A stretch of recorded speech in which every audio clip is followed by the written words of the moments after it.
গুমের নেপথ্যে অনেকেই ক্ষমতার কেন্দ্রবিন্দুতে থাকায় হুমকি পাচ্ছেন ভিকটিমরা। কাজ করতে বেগ পেতে হচ্ছে কমিশনকে, এমন মন্তব্য করেছে গুম সংক্রান্ত তদন্ত কমিশন।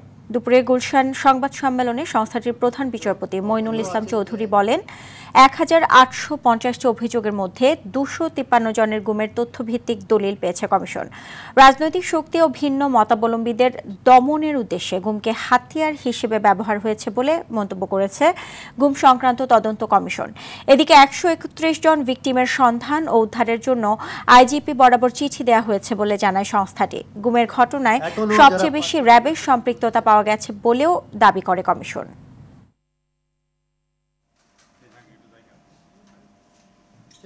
এখনও যারা পারপিটেটার্স অফ এনফোর্সড ডিসঅ্যাপিয়ারেন্সেস তারা এখনও ওদেরকে থ্রেট করতেছে, এবং যে থ্রেট করছে সে আমাদের কাছে অডিও রেকর্ডও আছে। আগে যারা গুমের সাথে জড়িত ছিল তারা এখনও পজিশনস অফ অথরিটিতে আছে বা আপনার বিভিন্ন আপনার পদবিতে আছে বা ক্ষমতায় আছে।